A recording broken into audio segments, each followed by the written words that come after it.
Good evening, everyone. I'm Jess Gagne. Welcome to the all-new fifth quarter. We're switching things up this season and bringing decades of high school football knowledge together under one roof. Each week, I'll be moderating a conversation between four main football experts from around the state. You'll be hearing analysis and commentary, and you can also send in your questions. Please do send in your questions for our panelists. Jump on our Facebook live stream that's going on right now. Chris Costa is behind the scenes monitoring those posts, and we'll use them later in the show. So without further ado, let's introduce you to tonight's guests. From the Forecaster, Michael Hoffer. From the Portland Press Herald, Steve Craig. From the Kennebec Journal, Travis Lazarzik, and I always mispronounce that, so I hope I got it right. And from way up north, formerly of Bangor radio fame, Toby Nelson, who's holding it down in Dover, Foxcroft. Welcome, guys. Great to have you. We are going to jump right into it, and we are going to start today in Class A North.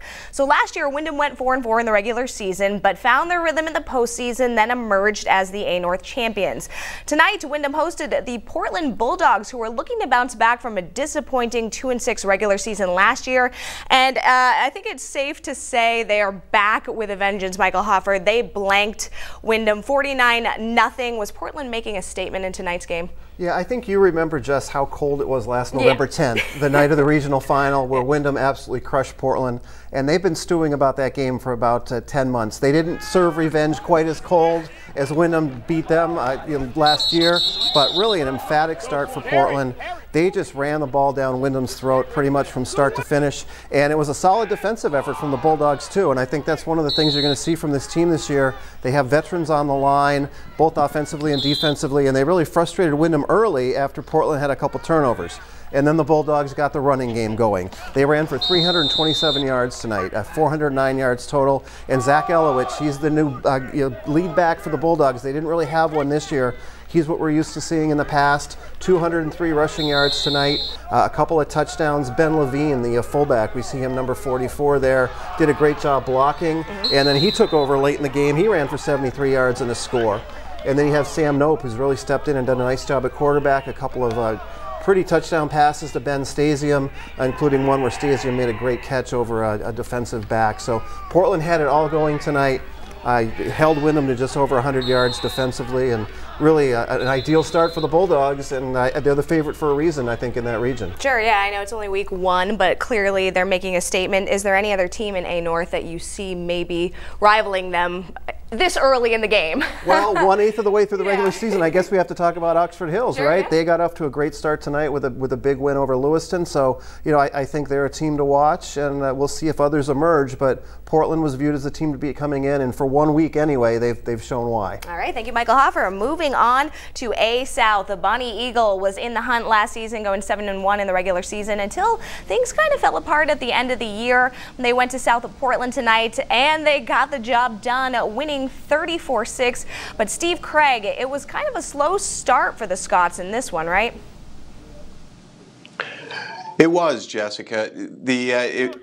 The Bonnie Eagle Scots are a team that only returns 2 starters on both sides of the ball, and it showed, especially on offense in the early going. They were plagued by penalties, a couple of uncharacteristic fumbles, one on a punt return where they lost possession. A couple other fumbles that they were able to recover. So they were really stymied, and there were still just over 3 minutes to go in the third quarter, and it was still 7-0 after Bonnie Eagle had scored on its opening drive. Both teams' defenses had been very strong. They ended up, I think, with 4 sacks each at the end of the game, and almost all of those were in the first half. But then gradually, not surprisingly, especially once both of the Bonnie Eagle quarterbacks, Zach Maturo, definitely the runner of the two, and Keegan Meredith, definitely the passer of the two. I mean, there's not a real secret here after one game. One guy's going to throw the ball more, and the other guy's going to look to run, and he's very dynamic, that being Maturo. But both of them looked a lot fresher, a lot more just confident and assertive in their reads, whether they would be running or passing. And in the second half, Bonnie Eagle ended up scoring on 4 consecutive drives to pull away, with South Portland getting one answer in the middle there on a nice play by their quarterback, Poole, on a pass where Josh Frank went up high, really high-pointed the ball came down with it and then broke a tackle and went to the house. But, overall, Bonnie Eagle really did dominate this game. In the final stats, it was something like 462 total yards to just 93 for South Portland. They racked up 390 rushing yards. Will White is a really dynamic running back. Good burst through the hole, runs hard, can break some tackles. And then with Maturo's shiftiness, they've got a couple of weapons. And, they'll have to improve, though, if they want to beat the better teams. All right. Well, thank you so much, Steve Craig. All right, we are going to move on now to Farmington. Class B North was the most evenly matched division last season, and it looks to be just as competitive this year. Mount Blue hosting Lawrence, a team that made it to the regional final last year. But Travis, tonight was Mount Blue making some noise, winning 34-13. What'd you like from the Cougars tonight? Yeah, Jess, Mount Blue coming off a 1-win season. This was really an emotional win for the Cougars. Talking to Randy Barker, their running back, who scored 4 touchdowns and ran for 146 yards tonight after the game, and he was in tears. This is a team that hadn't beaten Lawrence since, I think, 2013. So to get a win in their first game of the season, coming off a tough season like that last year, was very big. It came out right from the beginning, 75-yard drive, 9 plays on the first drive of the game to score. Lawrence turned the ball over 3 times in the first half. Mount Blue jumped on 2 of those for touchdowns, and even got in some trick plays there. Former quarterback Noah Bell, now a wide receiver for Mount Blue, on a wide receiver option pass, threw an 18-yard touchdown to Kyle Fox to give him a 28-0 lead at the half. Lawrence did come back a little bit, scored 2 touchdowns in the third quarter to kind of make it a game, but then Barker again with his 4th touchdown of the night in the middle of the fourth quarter kind of put it away. Lawrence, on top of the turnovers, had 2 touchdowns taken away because of penalties, and played without a couple key players. Tight end linebacker Logan Fortin, who's been a starter since he was a sophomore, out with a shoulder injury, and Isaiah Schooler, who starts at running back and cornerback for the Bulldogs. He was ejected from the game in the first quarter. I love me some emotional games. All right, Travis, we're going to check back with you later after the break, but we got one more game before we head to the break. We're going to head up way north at Class D North. Foxcroft Academy made it to the state championship game last season, and they looked good tonight again against Mount View, winning 56-12. Toby Nelson, what's working for the Ponies again this year? Well, yeah, Jess, it was a really good night here for the Foxcroft Academy Ponies as they pick up a 56-12 win to open the regular season against the Mount View Mustangs.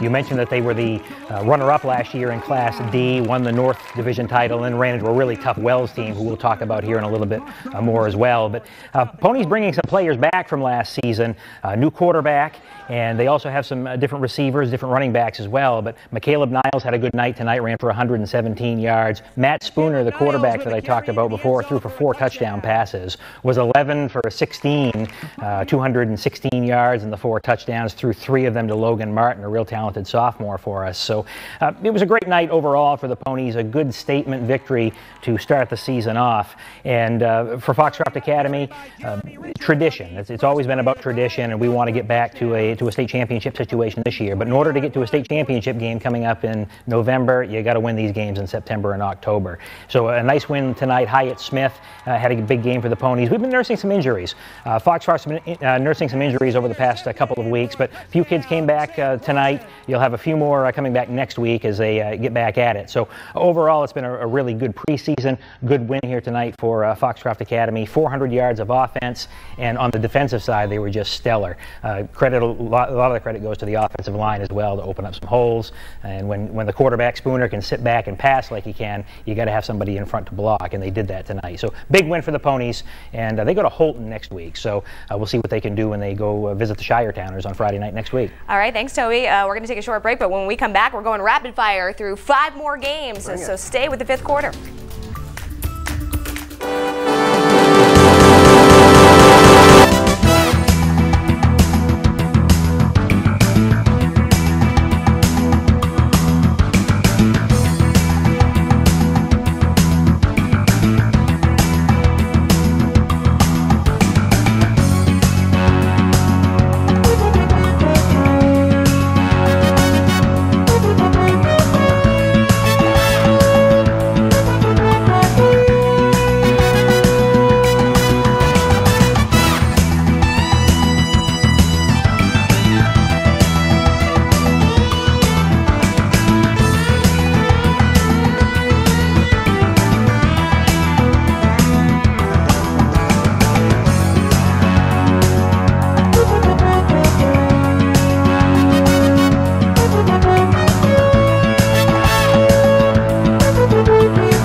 All right, we are back with more from our experts, and we are going rapid fire. So let's get right into it. Gardner went to Bath tonight to take on Morse, and we almost didn't have any highlights to run here because the lights went out at McMahon Field during the game, but they eventually came back on, and Gardner came alive. The Tigers pulling out a 34-7 win.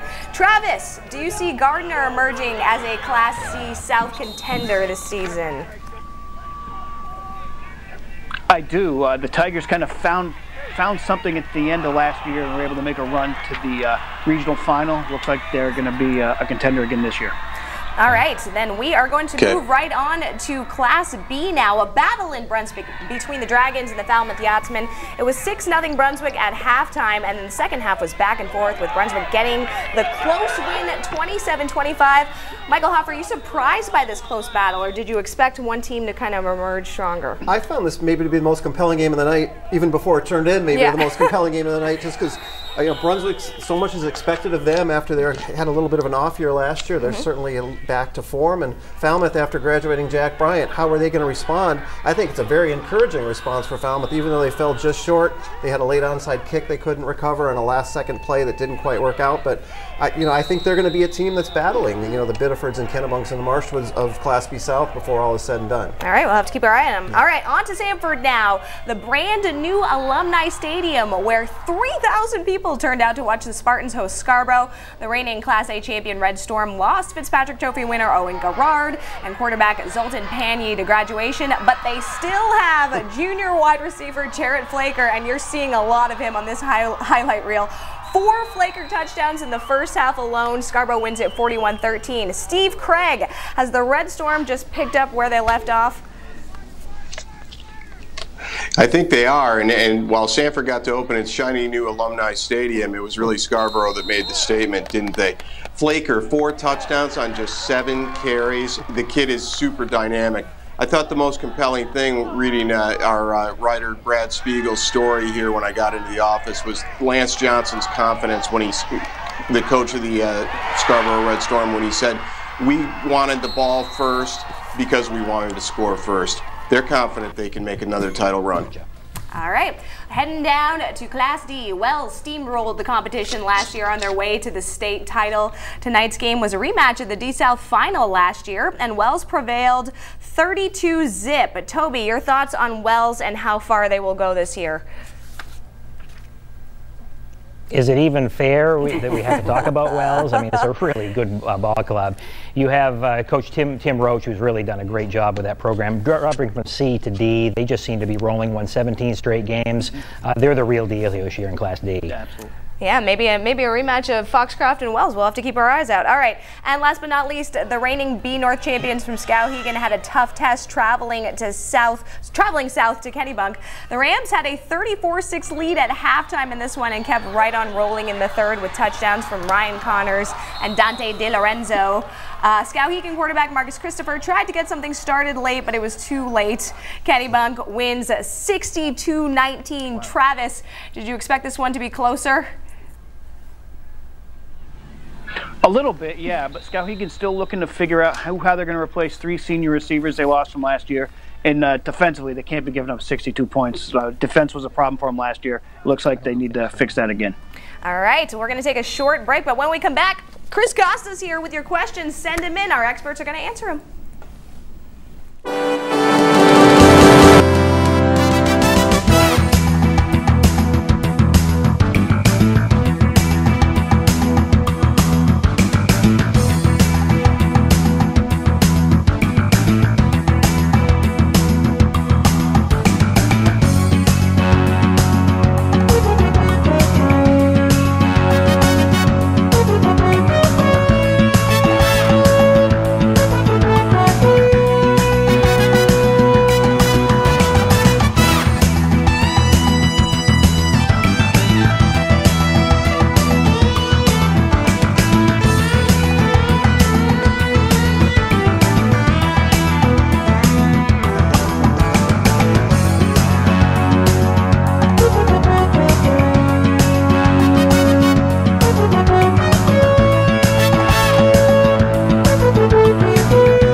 with our analysts and experts and Chris Costa. You got some digital questions. That's right. Chiming in on Facebook Live right now. A lot of you are asking about the Coney Rams. They said they had one heck of a game tonight. So, Travis, what did you think about that game?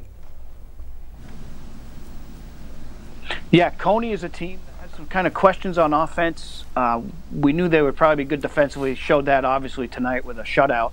And it looks like, some new players and some new positions on offense seem to work out tonight.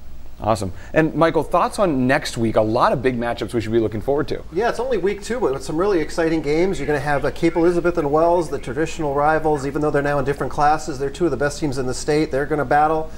Portland has their home opener against Cheverus, which should be a very interesting matchup. And then that ever-interesting Class B North. You've got Brunswick and Skowhegan doing battle. Skowhegan looking to bounce back, and Brunswick trying to keep their momentum going. So certainly some games we'll keep our eyes on going into next week.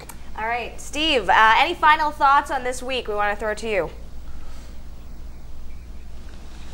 I would say one thing that's worth noting is that Noble, a team that's really struggled of late, gets their first win of the season right out of the gate, a 14-0 victory against Greeley.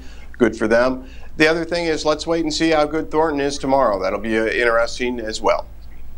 All right, and Toby up north, anything else to add? We got rid of you. There you are. I just want to say a lot of big scores, and hey, it's pretty cool outside. I love this weather, so whoever's bringing it to us, keep bringing some more, please. All right, thanks so much, guys. We're going to keep this rolling on Facebook for a little bit if you want to join us and send in your questions. Other than that, we'll see you next week on the 5th quarter. Have a good night.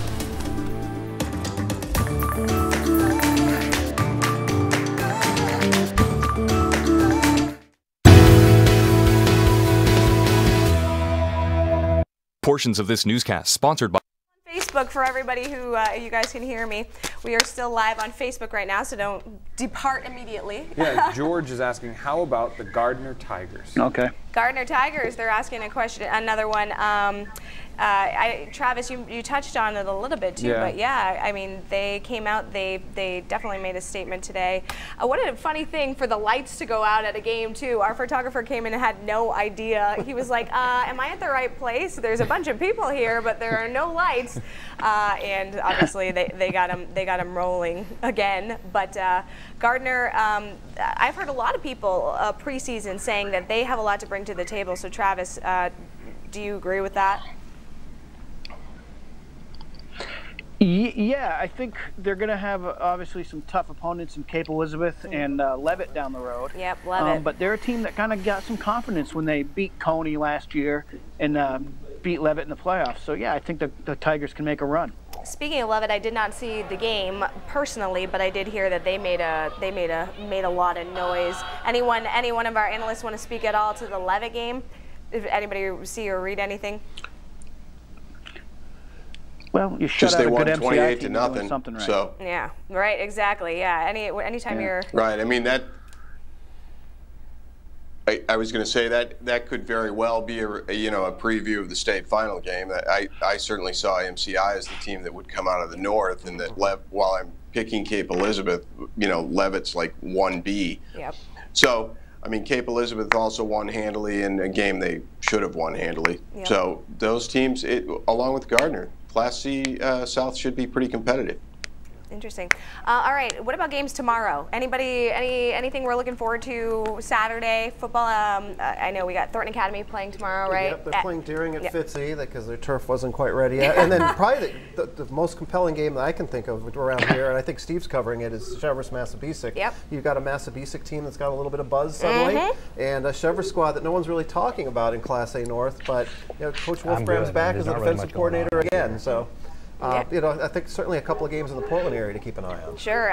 Massabesic, shout out to head coach Eric Willett, who I went to high school with, taking over as head coach for that team. And when I talked to them, I actually went out to Massabesic and talked to the kids. They had some fire. They remember how it felt to win 2 games at the end of the season, and they're trying to take that momentum into this year. So I think they are in very good hands, and we'll see how that game turns out tomorrow. I know a lot of us are doing picks in the Portland Press Herald. Not so well either. Yeah, I'm not sure how my record is right now, but I did have Massabesic. So, Chris, we got anything else coming up on the stream? Anybody else want to ask some questions? We are still waiting for you guys to chime in on Facebook Live here, but I did want to ask a little bit about one of the games that's coming up on Saturday. So as far as stuff that's going on a little farther north, Herman at John Baptist, and then Winslow at Nokomis, and then Mount Ararat at Madomic Valley. Toby, any of these kind of make your ears perk up? Well, the Herman-John Baptist game, you're talking about a Herman team that made the playoffs last year. They got a very talented quarterback with Garrett Trask, and he's back for his senior year of high school now. So this Herman team trying to make some noise in Class C. They've had to run into the Winslows and the MCIs of the world over the past few years. Nokomis, 6 wins last season and made the playoffs for the first time in school history. So this is a team that wants to get better and better as the year goes on, and they have a very good aerial. It's a passing attack. You don't see it often with some high school teams, but this team can throw the ball. They get up and down the field. So you look at talk about Herman, talk about Nokomis in Class C, and then of course you throw in Winslow, who's just always tough. I mean, there's not a Saturday that you go down to Winslow and expect that you can get out of there with a victory. If you do, it's a huge deal. Yeah. Cool. Absolutely agree. Okay, so while you guys are on Facebook as well, too, we just want to let you know, I know this is brand new. This is brand new to all of us. The fifth quarter looks a lot different than it did before. We've got experts here that are going to be answering questions, but we need them from you. So every week we're going to be on Facebook Live right here at 11 o'clock and then some, hoping that you'll send us in your questions because these are the people who have the answers, let me tell you.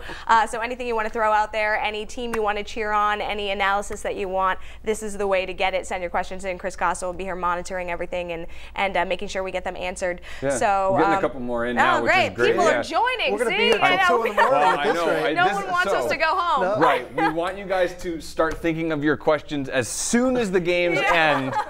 Right, so that we can answer them live on TV. Exactly. Right, exactly. This is new.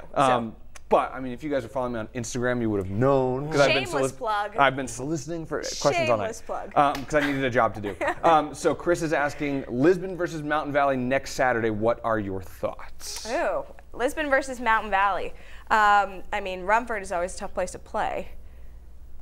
Anybody want to jump in? Say, are they in? I don't even know where the game is actually. I would say who wins that probably takes the mantle of the best team other than Wells in Class D South. And Mountain Valley's shown a little bit of incremental improvement over the past couple of years. I don't think they're quite back to where they were when they were just really a titan of high school football in Maine. But Lisbon's also returned some talent. They were right there in the hunt last year. So that's a key early season game. Jane I have no idea who's going to win. I'll figure it out tomorrow. Jane is a little surprised that MCI was held scoreless by Leavitt. Is that surprising to anybody? I mean, I know Leavitt is an incredible team, but MCI is also very good. I think the shutout part, certainly. And I remember the state game last year with the MCI, how prolific they were offensively in the state game. So, I would say that the 0 certainly stands out. Toby, I think you were chiming in on that too. Yeah, we saw MCI last week up here at Foxcroft Academy, and I know Coach Tom Bertrand at the time said that his team was banged up quite a bit, and we saw that out here on the field last week. They just didn't have the big punch that they had last season. Of course, when you graduate someone like Adam Bertrand, that's somebody you really need to find to fill some roles. But this team will get better and better. I mean, Coach Tom Bertrand has done a great job with MCI's program. They've gotten better and better every year, and they really buy into the winning concept. And you talk about them losing to Leavitt tonight, but remember last year they lost some early season games and looking at the end of the season. So the real mark of this team will become October and November. Gotcha. Michael, this one's probably for you. Seth is asking, is Wyndham that bad or is Portland that good? Well, I wouldn't say Wyndham's bad. What I would say about Wyndham is they're very young. This isn't a traditional Wyndham team. It's kind of a bridge year for them. I think Coach Perkins told me they have 2 starters back. He said, we have 9 new dudes in the starting line. And it really showed against an experienced team and a bigger team. I think what you're going to see from Wyndham is by the end of the year, they're going to be dangerous. And I think going forward, the next couple of years, they're going to be right back being the Wyndham team that we know. Portland is, I think, as good as advertised, and I think they're only going to get better. So it was a tough task for Wyndham to have to open against a Portland team tonight, but they're definitely going to get better, and Portland's going to be there all along, I really think. Well, while we wait for a couple more questions to come in. Oh, I have a question for you. Yeah, go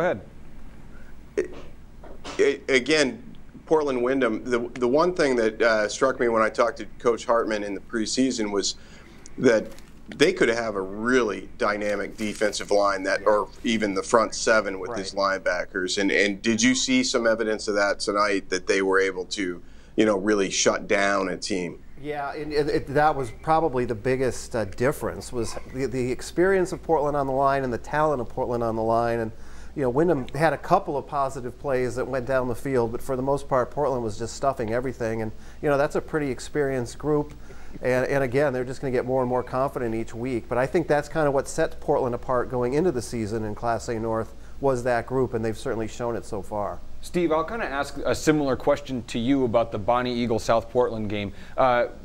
We know that the second half was entirely Bonnie Eagle, but what about that first half where Bonnie Eagle only gets 7 points on the board, a lot of great defensive play by South Portland? What do you make of that? Is that maybe younger quarterback struggling to come out and get that punch right away in the first couple minutes? I felt that was certainly a part of it, Chris, was that in Zach Maturo's case, he had kind of the happy feet and was looking to run and try and maybe make some plays that you could make at a JV level. And to South Portland's credit, they were getting some good penetration from their front four. And then the second quarterback, Keegan Meredith, was kind of holding the ball too long. Now, after the game, Coach Cooper said, look, we really stress ball. We don't want to put the ball into a bad situation. So, a kid making his first varsity action, he probably was being a little too cautious. Now, in the second half, I had him as, I think, 5 of 6 in the game. And the only one that he didn't complete, he put it in the wrong spot. He put it right in the kid's hands, and he dropped it. So the kid can throw a deep ball. There's no doubt about that. This kid, Keegan Meredith, really impressed with his deep ball, and he eventually threw a touchdown to one. And he'd thrown a touchdown like 3 plays earlier that had gotten called back by a penalty. So I think it was maybe, and there could have been some blocking miscues as well. Those are the sorts of things that coaches see, but reporters usually don't notice.